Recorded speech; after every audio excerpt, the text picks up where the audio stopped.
आप सभी साथियों का एक बार फिर से मैं वेलकम करता हूं अमन स्टडी चैनल पे। और हमने पिछले क्लास में देखा था कि नंबर सिस्टम के जो भी मुख्य बिंदु हो सकते हैं एक बेसिक लेवल पे क्वेश्चन को समझने के लिए, उससे रिलेटेड जितने भी पॉइंट हैं उनको हम समझने का प्रयास किए हैं। और जिसमें हमने शुरुआत में नंबर सिस्टम के डेफिनेशन को देखा, उसके बाद जो हमें नेचर से मिले हुए नंबर हैं जिसको आप प्राकृत संख्या बोलते हैं, उसके बाद हमने होल नंबर को देखा, पूर्ण पूर्ण संख्याओं को देखा, उसके बाद हमने परिमेय संख्या को देखा, फिर अपरिमेय संख्या को देखा। तो उस क्रम में जितनी संख्याएं हो सकती हैं जिस तरह की भी, उनको हमने वहां देखा और समझा। तो आज ये जो क्लास हमने लेके आए हैं आप सभी के लिए, उस क्लास में हम विभाज्यता के नियम पढ़ेंगे, यानी कि रूल्स ऑफ डिविजिबिलिटी। तो जैसे होते क्या है कि दो के जो कोई मान लीजिए आपके सामने कोई संख्या दी गई है, वो किससे डिविजिबल होगा उसको जानने के लिए जब तक हम डिविजिबिलिटी रूल्स नहीं जानेंगे तब तक उसे करने में हम असमर्थ हैं, अक्षम हैं। तो चलिए शुरुआत करते हैं विभाज्यता के नियम को, और इसको पहले जान लेते हैं कि विभाज्यता का नियम होता क्या है। जैसा कि आप हेडिंग देख पा रहे होंगे स्क्रीन पे, डिविजिबिलिटी रूल्स। क्या है? Divisibility rules. देखिए आप, ये डिविजिबिलिटी रूल्स है, विभाज्यता के नियम। मैंने यहाँ पे डेफिनेशन दिया है, अगर आप चाहें तो आप अपने कॉपी पे, नोटबुक पे इसे उतार सकते हैं। विभाज्यता के नियम उन विधियों को कहा जाता है जिनसे पता चलता है कि कोई संख्या किसी अन्य संख्या से पूरी तरह विभाजित हो सकती है या नहीं। जिस बात को मैंने इसके पहले ही स्पष्ट किया था कि कोई संख्या अगर दी हुई है तो उसे कैसे हम जानेंगे कि ये किस नंबर से विभाजित होगा। तो उसके लिए जितने रूल्स हैं उसको मैं आपको समझाने का प्रयास करूंगा आगे क्लास में। तो आप सभी साथियों से मेरी गुजारिश है, मेरा रिक्वेस्ट है, जो भी इस चैनल पर नए हों या पहली बार आए हों, वो चैनल को सब्सक्राइब करें और साथ ही बेल आइकन प्रेस करें और अपने सभी साथियों को ये क्लास शेयर करिए ताकि उन तक भी ये जो बेसिक क्लास स्टार्ट हमने किया है इस चैनल के माध्यम से, वो उन तक पहुंच सके और उसका लाभ ये ले सके अपने आने वाले एग्जाम के लिए। तो देखिए, जैसा कि मैंने पहले क्या किया है कि विभाज्यता के नियम के लिए आपको रूल समझाना मैंने आवश्यक समझा, और उस रूल को मैंने यहाँ को डिजाइन करके दिया है। सबसे पहले भाग के जो सूत्र है उसको समझ लेते हैं। भाज्य बराबर होता है भाजक भाजक गुणे भागफल प्लस शेषफल। जैसा कि मैंने यहाँ देखिए, यहाँ ब्रैकेट मैंने आपको बना के समझाया है कि भाजक क्या होता है। देखिए ये भाजक है। क्या है ये? भाजक। जिससे आप किसी संख्या को मतलब डिवाइड करते हैं वो भाजक कहलाता है। और जिस संख्या में डिवाइड किया जाता है, यानी कि कोई, जैसे मान लीजिए 2 आपका यहाँ पे भाजक है और 5 आपका भाज्य है, और 2 देखिए यहाँ भागफल है, मैंने साफ सब लिख के दिखाया है। और जो यहाँ 1 बचा है वो शेषफल है। और कैसे 1 बचा है? जब 2 को हम 2 बार ले जाएंगे तो यहाँ 4 आ जाएगा, और 5 में से 4 माइनस करेंगे तो यहाँ 1 बचेगा। तो ये मैंने आपको इंपॉर्टेंट लिख के भी समझाया है कि अगर आप इसको समझना चाहें अच्छे समझ लीजिए कि भाज्य बराबर भाजक गुणे भागफल प्लस शेषफल। यानी कि जो ये वाला संख्या है ये कैसे प्राप्त होगा, तो इसके लिए आपको इस भाज्य से, मैं कलर चेंज कर लेता हूं, जैसे क्या करना है आपको कि इसको, ये भाजक जो है इसको आपको भागफल में गुणा करना है। क्या करना है? भागफल में गुणा करना है, और इस शेषफल को प्लस करना है। क्या करना है? इस शेषफल को प्लस करना है, और आपका जैसे प्लस करेंगे वैसे आपका भाज्य जो है वो आपको मिल जाएगा। इसी क्रम में मैं देखिए दिखाया हूं कि भाज्य बराबर भाजक गुणे भागफल प्लस शेषफल। सेकंड पॉइंट है इसी में, देखिए सेकंड पॉइंट क्या दिया है। सेकंड पॉइंट है भाज्य माइनस शेषफल बराबर भागफल गुणे, सॉरी, भाजक गुणे भागफल। तो इसको भी अगर आप दाएं बाएं करेंगे तो ये सारी चीजें निकल के आ जाएंगी। यहाँ देखिए भाज्य माइनस शेषफल बटे भागफल बराबर भाजक। तो ये सारी चीजें जो है आप समझ लेंगे आगे, मुझे उम्मीद है। आगे बढ़ते हैं। अब यहाँ पे सबसे पहला जो रूल है वो 2 का शुरुआत करते हैं। 1 का आप सभी जानते हैं कि कोई भी संख्या हो 0 को छोड़ के वो 1 से डिवाइड होगी ही होगी, आप इसको नोट कीजिएगा। बाकी पहला जो रूल है 2 से विभाज्यता का नियम, यानी कि डिविजिबिलिटी रूल्स ऑफ 2। ठीक है, तो इसका मैंने देखिए साफ परिभाषा लिखा है। समझने का प्रयास करेंगे तो एक बार में समझ जाएंगे, और बाकी न समझने वाले के लिए खुद ब्रह्मा उतर आए तब भी आप उसके लिए पहाड़ी लगेगा वो। तो आप देखिए क्या डेफिनेशन है, इसको समझिए। जिस संख्या का इकाई अंक, मैंने साफ लिखा है कि जिस संख्या का इकाई अंक क्या हो, 0 हो, 2 हो, 6 हो या 8 हो। याद रखिएगा, इस नंबर को याद रखिएगा कि डिविजिबिलिटी रूल्स ऑफ 2 के लिए अगर आपका यूनिट प्लेस यानी कि इकाई अंक 0 हो, 2 हो, 6 हो, 8 हो, वह संख्या 2 से विभाजित होगी। जैसे मैंने आपको एग्जांपल दिया है, क्या दिया है कि 154। अब 154 में आप चलेंगे तो आप सबसे पहले 154 में देखिए कि ये इकाई अंक है। इकाई अंक मतलब जो नंबर का सबसे पहला नंबर होता है बाएं सिरे से, उसको इकाई का स्थान बोलते हैं। दूसरे वाले को दहाई का स्थान बोलते हैं, और तीसरे वाले को सैकड़े का स्थान। उसी तरह जो जिस स्थान पे होता है उनको बोलते हैं। तो ये इकाई के स्थान पे 4 है।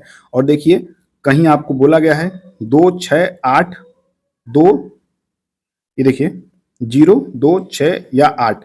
तो इन सभी के लिए आपको देखना होगा कि कौन कौन से संख्या इस यूनिट डिजिट पे हमें मिल रहा है। तो यहाँ आपको 4 मिला, यहाँ आपको 6 मिला, यहाँ आपको 0 मिला, यहाँ भी आपको 0 मिला। तो अगर आपको 0 मिला है तो इट मीन्स ये आपको 2 से डिवाइड है, ये भी डिवाइड है, ये भी डिवाइड है। और जो नहीं डिवाइड है वो आपका देखिए, इसमें कहीं आपको 4 दिया गया था, नहीं दिया गया था, इसलिए देखिए ये आप 4 से डिवाइड करेंगे। तो मैं यहाँ डिवाइड करके एक बार दिखाता हूँ। 154 को आप 2 से डिवाइड करेंगे तो आपका 2 4 जा, सॉरी इसमें देखिए एक कंफ्यूजन जो थी वो दूर कर दिया। यहाँ आप 4 भी लिखिएगा, क्या लिखिएगा 4 भी, क्योंकि ये 4 का रूल मैंने समझ के कुछ आपको समझाया था। ये 0 2 4 6 या 8, 0 2 4 6 या 8, 4 भी रहेगा क्योंकि ये डिवाइड हो रहा है। तो ये सारे नंबर्स जो हैं ये आपके डिवाइड होंगे 2 से। आगे इसी क्रम में जो डिविजिबिलिटी रूल 3 का है उसको समझने का प्रयास करते हैं। देखिए कुछ गलतियां होंगी तो उसको आप भी मैनेज करने के सीखिएगा, क्योंकि गलतियां उन्हीं से होती हैं जो कुछ अच्छा करना चाहते हैं। तो जो थर्ड है, जो मतलब रूल्स है, वो क्या है? रूल्स देखिए यहाँ पे, यहाँ दिया है कि 3 से विभाज्यता का नियम। 3 से विभाज्यता का नियम क्या कह रहा है कि जिस संख्या के सभी अंकों का योग 3 से विभाजित होगी वह संख्या 3 से विभाजित होगी। जैसे मान लीजिए कोई संख्या हमारे पास है, ये एग्जांपल मैंने समझाया है कि 65175 यानी 65,175। तो इसका मैंने दिया था कि जिस संख्या के सभी अंकों का योग, अब देखिए 6 सभी अंकों का योग है तो 6 + 5 + 1 + 7 + 5 बराबर आपका 24 आ रहा है। तो इसी को देखना है, जो भी बराबर में आपका आ रहा है, सभी अंकों का योग जितना आ रहा है उसको हम क्या करेंगे? 3 से डिवाइड करेंगे। अगर वो 3 से कट जाता है पूरी तरह तो वो 3 से डिविजिबिलिटी रूल को फॉलो करता है। क्या करता है? डिविजिबिलिटी रूल 3 को फॉलो करता है। तो यहाँ 24 है जो कि 3 से कट के आपका 8 आएगा और ये अपने आप में 3 से डिविजिबल होने के लिए एनफ है। तो इसी तरह समझिएगा, देखिए साफ से मैंने लिखा 3 से विभाजित होने, इसलिए 65,175 विभाजित होगा 3 से। अब हम चलते हैं अगले अपने डिविजिबिलिटी रूल पे। अगला डिविजिबिलिटी रूल देखिए क्या है? 4 से। और जो मैंने वही मतलब रूल्स लिए हैं जो सिलेक्टेड हों, जो हर जगह पूछे जाते हैं। जैसे होते क्या है कि कुछ एग्जाम ऐसे हैं जो डायरेक्ट पूछते हैं कि आपको rules of divisibility of rules 7, ठीक है? अगर ऐसे आपसे पूछ दिया गया और डिस्क्रिप्टिव पेपर है तो उसमें आप फंस जाएंगे। तो देखिए जो रूल है वो अगला क्या है? 4 से विभाज्यता का नियम। 4 से विभाज्यता का नियम, जिस संख्या के इकाई और दहाई के अंकों, जिस संख्या के इकाई और दहाई के अंकों से बनी संख्या 4 से विभाजित हो जाती है वह संख्या 4 से विभाजित हो जाती है। जैसे समझिएगा, अभी आपने डेफिनेशन पढ़ा और डेफिनेशन के जस्ट बाद मैं एग्जांपल दिया हूं। यहां आपको देखिए एग्जांपल में एक नंबर आपको दिख रहा होगा कि 77, 27, 24। तो हमने क्या कहा कि इकाई और दहाई, यानी कि इकाई पे आपका 4 है और दहाई पे 2 है। तो 2 और 4 24। अगर 24 आपका 4 से विभाजित है तो वो संख्या आपका 4 से विभाजित होगा।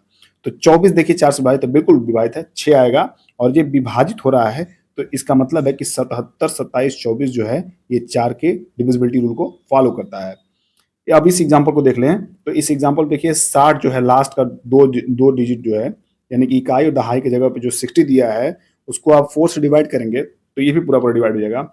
इस वाले में भी देखेंगे आप तो जो 12 है वो डिवाइड हो जाएगा 4 से। तो इस तरह ये संख्या जो है डिविजिबिलिटी रूल्स ऑफ 4 को फॉलो कर रही है। देखिए अब मैं नोट दिया हूँ, कुछ नोट दिया हूँ, इसको आप नोट कीजिएगा, ये आपके लिए इंपॉर्टेंट है, बहुत इंपॉर्टेंट है। इसको आप सब लोग नोट कीजिएगा जो भी लोग इस क्लास को देख रहे हैं। जिस संख्या के इकाई और दहाई के अंकों का स्थान शून्य हो जाए, क्या हो जाए? स्थान पे शून्य हो। जैसे मान लीजिए यहाँ देखिए वह संख्या 4 से विभाजित है, यहाँ एग्जाम्पल मैंने दिया है कि दहाई और इकाई के अंकों का योग मतलब जो स्थान है वो शून्य है। देखिए यहाँ भी शून्य है तो क्या है? ये भी 4 से डिवाइड है। ये भी डिविजिबिलिटी रूल्स 4 जो है फॉलो करते हैं। तो इसको भी आप अपने नोट्स में नोट कर लीजिएगा। अब देखेंगे हम डिविजिबिलिटी रूल ऑफ 5, यानी कि 5 से विभाज्यता का नियम। क्या दिया है कि जिस संख्या का इकाई का अंक, जिस संख्या का इकाई का अंक 0 हो या 5 हो, क्या हो? 0 हो या 5 हो, वह संख्या 5 से विभाजित हो जाती है। इट मीन्स वो डिविजिबिलिटी रूल्स ऑफ फॉलो यानी कि करती है। 5 से जो कटने का जो रूल्स है वो कौन फॉलो करता है? जिसके इकाई के स्थान पे 0 या 5 हो। जैसे में एग्जांपल में पहला एग्जांपल देखिए, यहाँ पे दिया है लास्ट में आपको इकाई के स्थान पे 0 दिया है तो ये आपके डिविजिबिलिटी रूल 5 को फॉलो करता है। यहाँ देखिए इसमें आपको लास्ट में 5 दिया है, तो ये भी आपको फॉलो करता है। इसमें देखिए ये भी आपको लास्ट में 5 है इकाई के स्थान पे, तो ये भी आपको फॉलो करता है। इसी क्रम में हम आगे देखते हैं डिविजिबिलिटी रूल्स ऑफ 6, यानी कि 6 से विभाज्यता का नियम। तो 6 से विभाज्यता का नियम जो दिया है कि जो संख्या 2 और 3 दोनों से विभाजित हो जाती हो, वह संख्या 6 से भी विभाजित हो जाती है। अब जरा यहाँ कुछ समझने वाली बात है, जैसे आगे के जितने नंबर्स हैं उनको यहीं से आप समझ सकते हैं। जैसे 6 कैसे बना है, तो 6 बना है 2 गुणे 3 से। किससे बना है? 2 गुणे 3 से, यानी कि 6 में 2 भी है और 3 भी है। तो इट मीन्स अगर ये 6 है तो ये 2 से भी कट सकता है और 3 से भी कट सकता है। तो इसके लिए जो रूल्स है जरा और अच्छे से समझिएगा कि जो संख्या 2 और 3 से दोनों से विभाजित हो, वह संख्या 6 से भी विभाजित होती हैं। तो उसके लिए आपको क्या करना पड़ेगा कि इसको आप 2 से, जैसे 2 से आप जस्ट पहले पढ़े हैं कि जिसके भी इकाई स्थान पे 0 हो, 2 हो, 4 हो, 6 हो, 8 हो, वो 2 से विभाजित होंगे। आप देखिए इसमें भी 2 है और इसमें भी 2 है। और 3 का आपने क्या पढ़ा है कि 3 का आपने पढ़ा है कि इन सभी अंकों का योग अगर 3 से कट रहा है तो वो आपको 3 से भी कटेगा। जैसे आप इसको, हम इसको जोड़ लेते हैं इस लास्ट वाले को, तो 9 8 आपका 17, 17 1 18 और 18 6 24। तो जो ये इकाई का स्थान 6 है तो 2 से तो कट ही रहा था, लेकिन जब 24 आ गया, अंकों का योग 24 हो गया, तो ये 3 से भी कट रहा है। तो ये जो संख्या है ये 6 से बड़े आराम से कट जाएगा, क्योंकि इसका कहना है कि जो भी संख्या 2 या 3 से कटे, 2 या 3 दोनों से कटे, वो संख्या 6 से भी अपने आप कट जाएगी। तो इसको आप नोट कीजिएगा, ये बहुत मस्त और इंपॉर्टेंट रूल्स है। ये कोई इतना अच्छे से आपको नहीं समझाने वाला है, ये मेरी गारंटी है। तो अगर मैं आपके लिए इतना कुछ मेहनत कर रहा हूं तो बदले में आप चैनल को सब्सक्राइब करिए और अपने सभी साथियों को शेयर करिए जो आगामी एग्जाम जैसे यूपीपी, यूपीएसआई, यूपीटीजीटी, अगर यूपी पेट में भी आपसे क्वेश्चन किया जाए तो उसके लिए तैयार कर सकते हैं आप। जैसे जो भी टीचर्स की वैकेंसी हो, जो भी फोर्स की वैकेंसी हो, जो भी वनडे एग्जाम हो, जितने भी एक दिवसीय परीक्षा हो, उन सभी के लिए रूल बहुत इंपॉर्टेंट है। तो देखिए जरा rules of divisibility rules of 7 क्या है। डिविजिबिलिटी रूल्स ऑफ 7 है 7 से विभाज्यता का नियम। यदि दी गई संख्या के अंकों का योग, यदि दी गई संख्या के अंक का दोगुना, यदि दी गई संख्या के अंक का दोगुना बाकी संख्या किसके, यानी कि इकाई का अंक छोड़ के घटाने पर प्राप्त संख्या 7 से विभाजित हो तो पूरी संख्या 7 से विभाजित होगी। थोड़ा इस रूल में मिसकंफ्यूजन होता है जिसको आप समझिएगा, लेकिन इसको आप इंपॉर्टेंट रूल लिए, क्योंकि ये आपका जो है डिविजिबिलिटी रूल्स ऑफ जो 7 है ये हर किसी को नहीं समझ में आता है और हर कोई समझा नहीं पाता है। इसलिए मैं देखिए यहाँ एग्जाम्पल देख समझाया हूँ कि अगर 343 है, क्या है 343 है, तो इसमें क्या दिया है कि इकाई का अंक 3 है। क्या है? इकाई का अंक 3 है। यदि दी गई, देखिए यहाँ पे दी गई है, दी गई संख्या के इकाई अंक, यहाँ पे देखिए थोड़ा सा छूट गया है, यहाँ पे नोट करिएगा आप, यहाँ पे आप नोट कर सकते हैं इकाई अंक, ओहो सॉरी, यहाँ पे आप नोट करिएगा इकाई, यानी कि दी गई संख्या के इकाई अंक का दोगुना, इकाई अंक का दोगुना, यानी देखिए इकाई अंक का छोड़ के, तो यहीं पे आप साफ साफ देखिए इसको मतलब एग्जांपल समझिए, सब समझ जाएंगे आप। 343 में इकाई अंक 3 है, तो जो 3 है इसी को डबल करना है। क्या करना है? इसी को डबल करना है, दोगुना करना है। और जब दोगुना करेंगे तो ये हो जाएगा 6। क्या हो जाएगा? ये हो जाएगा 6। और क्या करते हैं हम 6 को जो है वो 6 को घटा लेते हैं। कहां से? 3 का दोगुना बाकी संख्या से घटाने पर, तो आप देखिए बचेगा 34, 34 बचेगा यहाँ पे, तो उसी 34 में से हम 3 का दोगुना 6 घटाएंगे तो यहाँ पे आपको 28 मिलेगा। क्या मिलेगा? 28 मिलेगा। तो दो अंकों की संख्या 28 है और 28 क्या है? 7 से विभाज्य है। और अगर 7 से विभाज्य है तो इन केस 343 भी वो रूल्स ऑफ जो 7 की डिविजिबिलिटी रूल्स है उसको फॉलो करेगी। इसको आप कहीं नोट कर लीजिएगा कि दी गई संख्या के इकाई अंक को, दी गई संख्या में इकाई अंक को दोगुना करके संख्या में से घटाने पर, और संख्या कौन सी? इकाई अंक को छोड़ के, यानी कि इकाई अंक को छोड़ के जो संख्या बच रही है, यानी कि दहाई के स्थान के से जितना संख्या है उसमें से इकाई अंक के दोगुने को घटा के जो संख्या प्राप्त हो रही है उसको 7 से कटने के बाद अगर वो संख्या कट जा रही है तो इट मींस वो उस रूल को फॉलो कर रही है जो रूल्स बनी है किसके लिए? Divisibility rules of 7। तो इसको आप नोट कर लीजिएगा, ये अच्छा प्रश्न था। इसके बाद जो यहाँ पे कुछ और रूल्स बचे हैं इनको यहाँ समझ लेते हैं।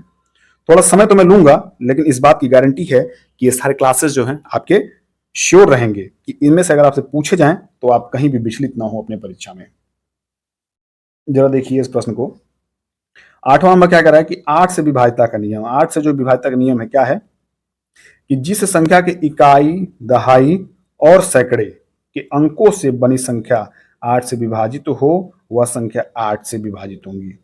सीधी सी बात समझिएगा कि अब सैकड़े बात आ गई, पहले ये इकाई का था, ये दहाई का था, ये सैकड़े का था। तो 888 लिखा है, तो 888 किन की जगहों पे है? 8 इकाई के स्थान पे है, 8 दहाई के स्थान पे है और 8 सैकड़े के स्थान पे भी है। तो अगर 888 आपका 8 से कट रहा है, इट मीन्स वो सारी संख्या आपका 8 से डिवाइड है। और यहाँ पे देखिए 5 6 8 क्या है? 5 6 8। तो 5 6 और 8 यानी कि इकाई के स्थान पे 8, दहाई के स्थान पे 6 और सैकड़े के स्थान पे 5। तो इन तीन को काट के देखना है। किसको? पूरी संख्या नहीं काटनी है आपको, इन तीन जो है इनको काटना है। अगर कट गया तो बाकी सब कट जाएंगे, इसलिए मैंने नोट डाल दिया। इसको आप इंपॉर्टेंट करके इसको नोट कर लीजिएगा आप। जिस संख्या के इकाई, दहाई और सैकड़े के अंकों का शून्य होता है, मतलब जो अंक जो हैं वो शून्य होते हैं, वह संख्या भी 8 से विभाजित होते हैं। जैसे देखिए यहाँ पे लास्ट में आपको 3 डिजिट जो शून्य मिल गया, यहाँ भी शून्य मिल गया। अगर शून्य मिल जाए तो बाकी आपको जोड़ने का आवश्यकता नहीं है, उसको आप डायरेक्ट 8 से विभाजित कर सकते हैं। इनको आप जोड़ सकते हैं। तो देखिए जरा आप 8 6 14 और 8, 14 और 8 कितना हो गया? 14 और 8 आपका 22 हो गया। क्या हो गया? 22, जो कि आपका नहीं कटेगा। क्या है? सॉरी, ये 568 है, इसको जोड़ना नहीं है। ये 568 अगर आपका कट गया, देखिए 888 है, तो ये आपका जब 8 से काटेंगे आप तो 111 आ जाएगा। यहां आपसे काटेंगे तो 8 7 56 और 8 एकम 8, तो ये भी कटेगा और ये भी कटेगा। याद रखिएगा कौन कौन से कटेंगे, ये भी कट जाएगा और ये भी कट जाएगा। चलते हैं अगले प्रश्न की तरफ। अगला देखिए क्या दिया है, 9 से विभाज्यता का नियम दिया है। क्या दिया है? 9 से विभाज्यता का नियम, समझिएगा इसको भी अच्छे से। 9 से विभाज्यता का नियम क्या कर रहा है कि जिस संख्या के अंकों का योग 9 से विभाजित होता हो वह संख्या 9 से विभाजित हो जाती है। देखिए जो आपसे रूल पूछा जाएगा वो रूल आपसे पूछा जाएगा 7 का पूछा सकता है, 9 का पूछा सकता है, 11 का पूछा सकता है। ये 3 रूल्स बहुत ही इंपॉर्टेंट होते हैं और साथ में 3 भी आप ऐड कर लीजिएगा। ये 3 रूल मस्ट होते हैं। बाकी रूल्स जो है ये बच्चे बच्चे को याद रहता है, लेकिन ये 4 रूल ऐसे हैं जो शायद ही मतलब 100 में से 20 लोग के अलावा किसी को याद हो। तो याद रखिएगा, अगर आप उन 20 में बनना चाहते हैं तो आपको थोड़ी मेहनत करनी पड़ेगी और थोड़ा अनुशासन से इसको पढ़ना पड़ेगा। तो जो 9 से 12 तक का नियम है उसको समझते हैं एग्जाम्पल के थ्रू। देखिए 7 1 6 6 7 यानी कि 71 या 667, जिसको हम अंकों का योग देखते हैं, 7 + 1 + 6 + 6 + 7। तो इसको जब जोड़ेंगे तो यहाँ आपका 27 आएगा और 27 को जब आप 9 से डिवाइड करेंगे तो ये पूरा पूरा कट जाएगा। क्या हो जाएगा? पूरा पूरा कट जाएगा। तो ये संख्या क्या है? देखिए 71 677 667, ये आपका रूल्स को फॉलो करता है। किसके? डिविजिबिलिटी रूल्स ऑफ 9 को। यहाँ देखिए आपको दिया है कि 9 2 6 5 9 5, इसको जोड़ेंगे 9 + 2 + 6 + 5 + 9 + 5 बराबर 36। और 36 क्या है? ये भी डिविजिबिलिटी रूल्स ऑफ 9 फॉलो कर रहा है। बिल्कुल सही है। अब बात करते हैं 10 10। देखिए मैंने लिखना नहीं चाह रहा था, लेकिन इसलिए लिख दिया कुछ बच्चों के मन में ये होता कि सर ने 10 की डिविजिबिलिटी रूल क्यों नहीं पढ़ाई। तो मुझे इतना उम्मीद है आप सभी से कि अगर आप थोड़ी बहुत भी मेहनत करते होंगे 1% भी, तो इतना जानते होंगे किसी भी नंबर के लास्ट में अगर 0 है तो वो डिविजिबिलिटी रूल्स 10 को फॉलो करेगा। क्या करेगा? 10 के डिविजिबिलिटी रूल को फॉलो करेगा। वो संख्या जिसके लास्ट में यानी कि जिसके यूनिट प्लेस पे, जिसके इकाई के स्थान पे 0 हो, वो 10 की डिविजिबिलिटी रूल को फॉलो करेगा। तो इस पे न बताने की जरूरत है न समझाने की जरूरत है। आगे बढ़ते हैं और आगे बढ़ने पे हमें मिलेगा 11 से विभाज्यता का नियम, जो कि बहुत ही इंपॉर्टेंट है। इसको आप नोट कर लीजिएगा इंपॉर्टेंट लिख के। क्या दिया है कि 11 से विभाज्यता का जो नियम है, दिया कि जिस संख्या के सम स्थानों, याद रखिएगा फिर से इसको थोड़ा अच्छे समझिएगा, कि जिस संख्या के सम स्थानों और विषम स्थानों के अंकों का योग बराबर हो, या थोड़ा समझिएगा, अंकों का बराबर हो या 11 हो। क्या हो? या 11 हो, वह संख्या 11 से विभाजित होगी। यही विभाज्यता का नियम है किसका? 11 का। यानी कि सम स्थानों का योग और विषम स्थानों का योग, अगर दोनों को आपस में माइनस करें तो दोनों का जो अंतर हो या 11 होना चाहिए या फिर 0 होना चाहिए, तभी वो इस रूल को फॉलो करेगी। जैसे देखिए एग्जाम्पल मैंने दिया है कि 3 2 6 7 51738904। इसको सबसे पहले इन दोनों को आप छोड़िए, इसको आप सिंगल देखिए। 3267 को तो मैंने साफ साफ लिखा है 3267। अब आपके समझने के लिए मैंने यहाँ साफ साफ लिखा है कि जो 7 जो है ये विषम स्थान है। क्यों विषम स्थान है? मैंने पहले क्लास में पढ़ाया था सम संख्या और विषम संख्या। सम संख्या वो होती है जो 2 से कट जाए और विषम संख्या वो होती है जो 2 से ना कटे। तो यानी कि 1, 3, 5, 7, 9, 11 ये जो भी संख्या आपको मिल रही है विषम संख्या है। तो जो 1, 3, 5, 7 के स्थान पे होंगे वो विषम बोले जाएंगे और सम उसको बोले जाएंगे जो 2, 4, 6, 8, 10 के स्थान पे होंगे उनको सम बोले जाएंगे। तो इस तरह समझिएगा, इस 7 1 के स्थान पे विषम स्थान और 6 जो है वो सम स्थान पे है, 2 जो है विषम स्थान पे है और 3 जो है सम स्थान पे है। तो ये देखिए सम स्थान का जो जोड़ है वो 3 + 6 = 9 और ये विषम स्थान पे 2 + 7 = 9।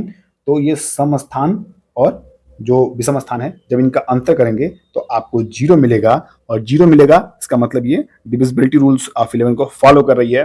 और इतना मेहनत मैंने आपको डिविजिबिलिटी रूल समझाने को किया जो कि इतना कम समय में समाप्त नहीं हो पाना संभव था। तो अगर मेरी मेहनत आप थोड़ी भी देख पा रहे हो तो क्लास को लाइक करिएगा और कमेंट करके बताइए कि कैसा क्लास रहा है, किस चीज को मैं अच्छे से समझा पाया हूं, कहां मुझसे गलतियां हुई हैं, इसको आप बताएंगे तो मैं सुधारने का प्रयास करूंगा। और मैं प्रयास कर रहा हूं कि नंबर सिस्टम को जितने अच्छे से मैं समझा सकूं उतना अपना पूरा 100% दूंगा आप सभी के लिए, क्योंकि आने वाले भविष्य में एग्जाम जो यूपीपी है, यूपीएसआई में टारगेटेड लेके चल रहा हूं कि मुझसे जो भी बच्चे जुड़े वो इन फील्ड में इन जॉब्स को वो जल्दी हासिल करें, सिलेक्टेड पाए उसमें।